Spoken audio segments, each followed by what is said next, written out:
All right guys, today we're going to take a look at one of Toro's newer 60 volt pole saws. This guy is sitting here just as you'd get it out of the box. You can see that it is all held together by some electrical cable that's going from the front all the way up to the motor. We're going to put this guy together, go out, do some cutting, and then talk about this guy. Stay tuned.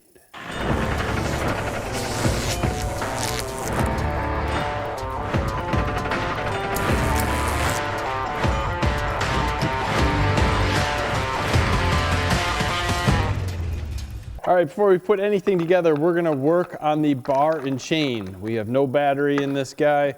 It comes with the chain. We're just gonna pop this over, make sure everything's in line. Make sure the chain is on the right direction. If you haven't figured that out, go back. You should be reading the instructions, not just going through a video, obviously.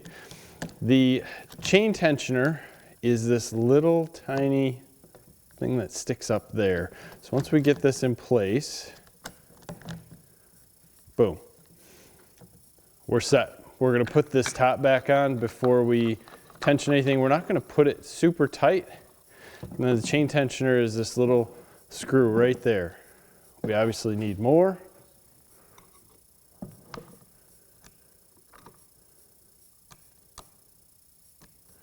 Once you get your chain tension set so you are happy, tighten this guy down, make sure you're still good, and we are ready to continue.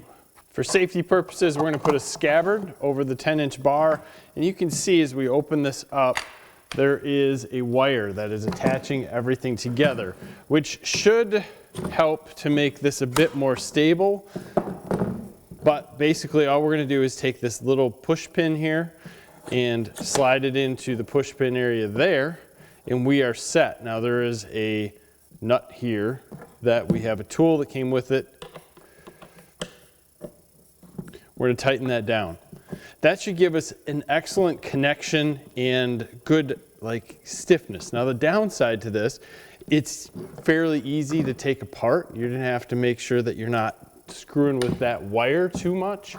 But other than that, I guess you can take it apart. I think this is going to be one of those, though, that's really meant to be put together and sort of left together, per se. I'm going to tighten these down pretty good because I don't plan on taking it back apart. But that puts this in. It's not bad. I mean, there's some flex to it, and there's always going to be. But as far as pole saws go, we are together. All we have to do is add some bar and chain lube that does not come with this. So if you purchase it, make sure you buy some. To add bar and chain lube, flip this guy up, screw it out, and you should have more line than what is showing. If you only have that little bit like I did, there's a piece in here that you have to move around so you can actually see. We're gonna get our bar and chain lube out.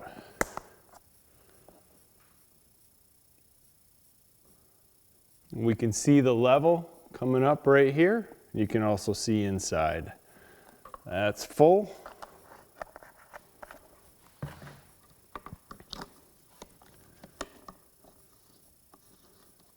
Screw it back down, lock it into place. Now we're ready to go out and do some cutting. No matter how you design a tool, there's always going to be some pluses and there's going to be some minuses, and you can see through the assembly of this pole saw there's a wire that led through here, and it was something that you weren't going to just disassemble and put in multiple pieces or put back in a box. It's probably going to stay assembled and you're going to hang it on the wall. With that said, what happened with this is that Toro was able to put a hook near the end on the saw, so you can see me pulling branches out of these trees that have blown down and are obviously mostly dead, and I'm able to use this saw to push and pull things around, which you normally wouldn't be able to do with the saw that's going to come apart in 3 pieces. That is a huge plus. It's a 10-inch bar at the end, and that too really helps out get into some of those weird places and not always have to be trying to use the whole bar. I can cut in different places, and that's excellent. Power on this is good. It's a brushless motor. So if you start by having the saw leaning on a tree where the chain is actually touching the tree and you pull the trigger, it's going to start slow or it might not start sometimes. What you need to do is get that saw started a little bit, then start cutting into a tree. Brushless motors don't like to start when they have a lot of pressure against them.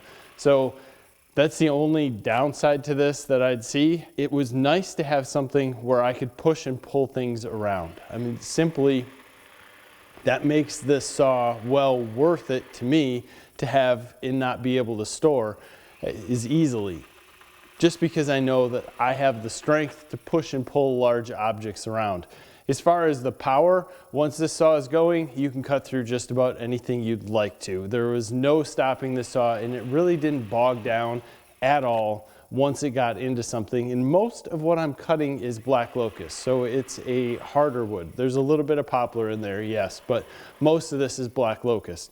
So I think this is absolutely excellent. I'm amazed at the power that Toro got to put into this, and I'm using a 2.5 amp hour battery, which makes this very easy to move around. In some of the cases, I'm cutting really high, even maybe out of my comfort zone, but I need to get some of these trees down before they actually fall on our shack that's out there. So, worked great.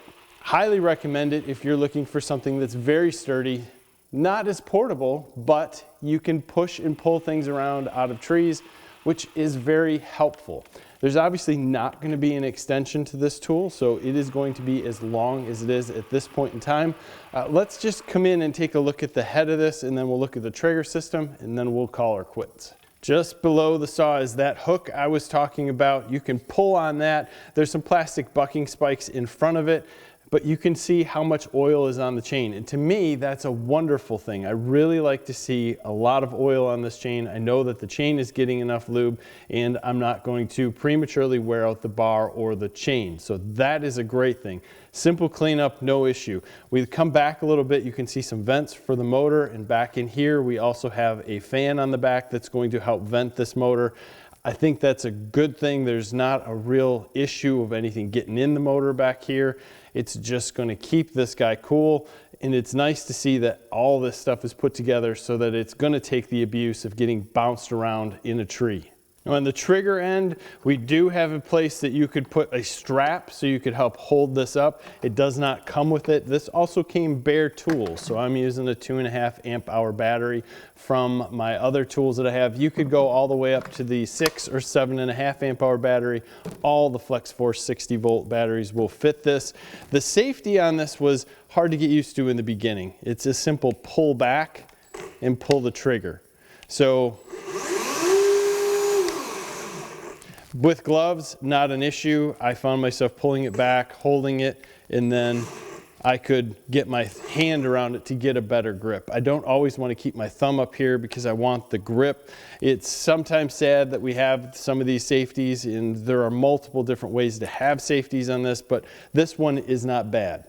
All in all, guys, I'd rank this right up at the top with some of the most powerful pole saws that I've used, and that's only using it with the 2.5 amp hour battery, so that's excellent. As far as balance, it's real easy to balance this guy with the 2.5 amp hour battery. A little far, you know, you got to get the right spot, but with that said, it balances nice. I like that part of it. I like that I can pull things out of a tree, and it gives me a sturdy feel. Yeah, there's some flex in it.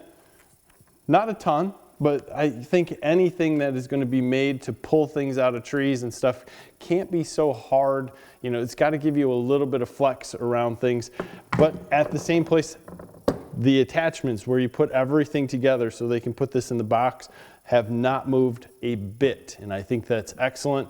So overall, I really like it.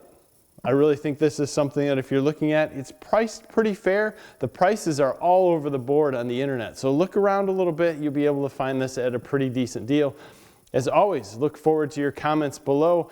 Give us a like in this video, subscribe to the channel if you haven't already. Thank you for your time. Have a great day.